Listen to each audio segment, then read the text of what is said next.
द्रौपदी के चीरहरण के बाद द्रौपदी बैठकर रो रही होती है। तभी कुंती वहां आती है तो द्रौपदी कहती है, मुझे स्पर्श मत कीजिए राजमाता कुंती, मैं मलिन हो जाऊंगी। मैं अब आपकी पुत्रवधू नहीं, आपके पुत्रों की पत्नी नहीं, गुरुकुल वंश की कुलवधू नहीं।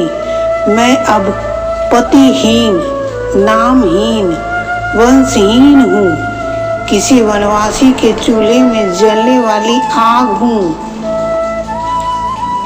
मैं स्वयं शुद्ध हूँ, किंतु अशुद्धियों पर वास है मेरा। आज इस सभा में समग्र विश्व की सारी स्त्रियों की आंखों के आंसू यहाँ बहाए हैं मैंने। राजमाता कुंती, महारानी गांधारी, यदि स्वयं अपना रक्षण करने की इच्छा हो तो इस सभा का त्याग करके चले जाइए,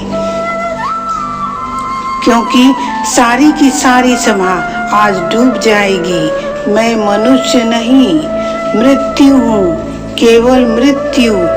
इस अधर्म सभा में उपस्थित सभी दुष्ट मनुष्यों की मृत्यु हूँ मैं, और मेरा श्राप है कि इसी क्षण, इसी पल। तभी गांधारी बोल पड़ती है, नहीं पुत्री, श्राप मत दो, श्राप मत दो पुत्री द्रौपदी, क्षमा कर दो, क्षमा कर दो द्रौपदी। द्रौपदी कहती है, मेरा श्राप ही क्षमा है महारानी। यदि दंड दूंगी तो इसी जीवन में प्रति पल नरक का अनुभव होगा इन्हें, और इनकी पीड़ा का अंत नहीं आएगा। गांधारी कहती है, नहीं पुत्री, जो स्त्री जीवन देती है वह मृत्यु नहीं दे सकती है। इन पुरुषों ने तो इस राजसभा में आत्महत्या ही कर ली है। जो अपने शरीर को मार दे उसे स्वहत्या कहते हैं, और अपनी आत्मा को कोई मार दे तो उसे आत्महत्या कहते हैं। क्रोध में आकर तुम इन पुरुषों की तरह कार्य मत करो। द्रौपदी कहती है, घर को स्वच्छ करने का कार्य स्त्री ही करती है, संसार को स्वच्छ करने का कार्य भी स्त्री ही कर सकती है। मैं श्राप देती हूँ। तभी अर्जुन कहते हैं, रुको पांचाली, आज पांडु पुत्रों पर बहुत बड़ा लांछन लगा है। पांचाली, उसे धोने का एक अवसर दो, तुम्हारे अपमान का प्रतिशोध लेने दो हमें। तभी द्रौपदी चिल्लाते हुए कहती है, कैसे लेंगे आप प्रतिशोध?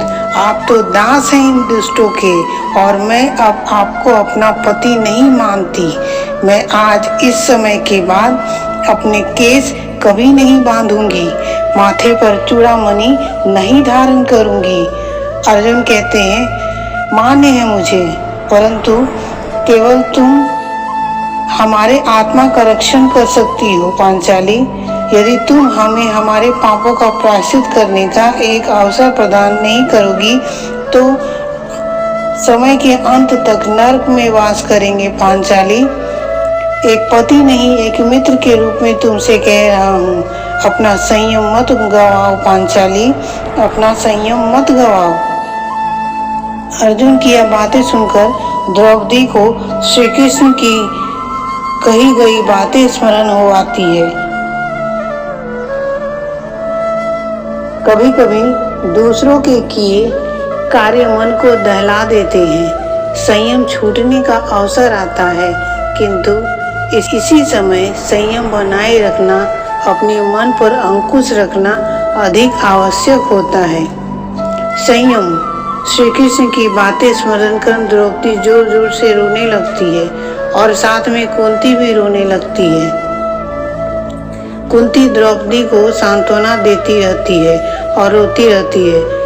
कुंती गुस्से में चिल्लाते हुए कहती है, महाराज धृतराष्ट्र, आज आपके अनुज सम्राट पांडु के परिवार ने एक बार फिर से उपकार कर दिया है आप पे।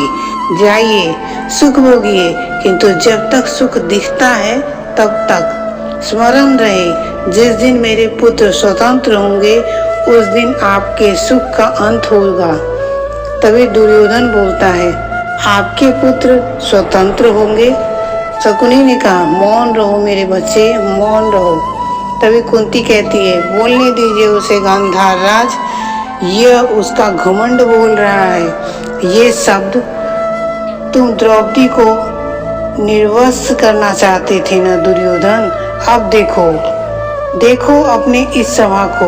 मुख में विष लेकर चलने वाले सर्प की त्वचा भी उनका त्याग कर देती है। जिन जिन ने यह अधर्म मौन रहकर देखा, वो सब सर्प की भांति निर्वस्त्र हो गए हैं। देखो अपनी इस सभा को। सुन लो पुत्र दुर्योधन, शीघ्र ही मैं द्वारिका जाकर कृष्ण की नारायणी सेना हस्तिनापुर के द्वार पर लाऊंगी और कृष्ण तथा बलराम से विनती करूंगी कि गुरुवंश को पराजित करे और मेरे पुत्र को स्वतंत्र करे, किंतु आप में से किसी को भी मारे नहीं, क्योंकि मेरी पुत्र वधू के अपमान के प्रतिशोध का उत्तर तभी धृतराष्ट्र खड़ा होकर बोलता है, नहीं नहीं कुंती, नहीं, अब इतना बड़ा दंड मत दो हमें। कभी मेरे हाथों कुरुवंश के साम्राज्य का नाश होगा तो मेरे पूर्वज को अवगति प्राप्त होगी। कुंती, नहीं कुंती नहीं, मैं तुमसे क्षमा मांगता हूँ द्रौपदी।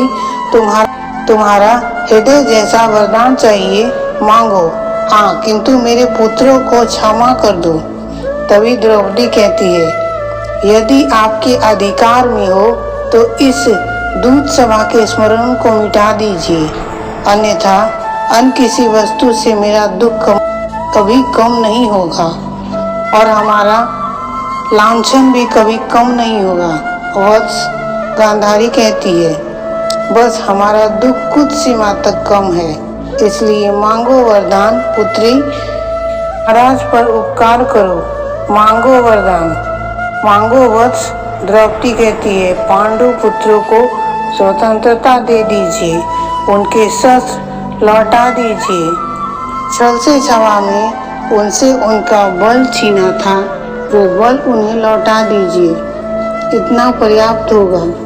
धृतराष्ट्र कहते हैं, हाँ अवश्य, मैं पांडु पुत्रों को उनकी संपत्ति एवं साम्राज्य सब इसी क्षण लौटा देता हूँ।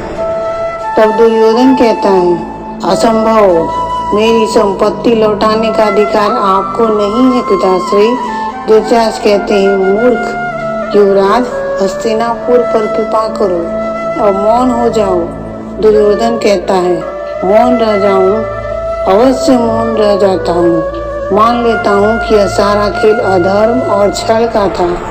आप भी मान लीजिए कि आपने यह सारा धर्म, सारा अधर्म और छल मौन रहकर होने दिया। आप भी मान लीजिए कि जितना अपराध मेरा है उतना ही अपराध आपका भी है। मान लीजिए यदि यह खेल, जिस खेल के नियम स्वयं पितामह भीष्म ने बनाए और दोनों पक्षों ने पूर्ण रूप से इन नियमों का पालन किया था, यदि यह खेल अधर्म है तो इसके सहभागी सब हैं, यदि नहीं है तो मेरा दोष भी नहीं है। क्या है कोई इस राज्यसभा में जो कह सके? यह समस्त दूत सभी सभा में शांत बैठे रहते हैं, कोई कुछ भी नहीं कहता है। तब द्रौपदी कहती है, अब भी मौन है यह सभा, अब भी मौन है यह सभा।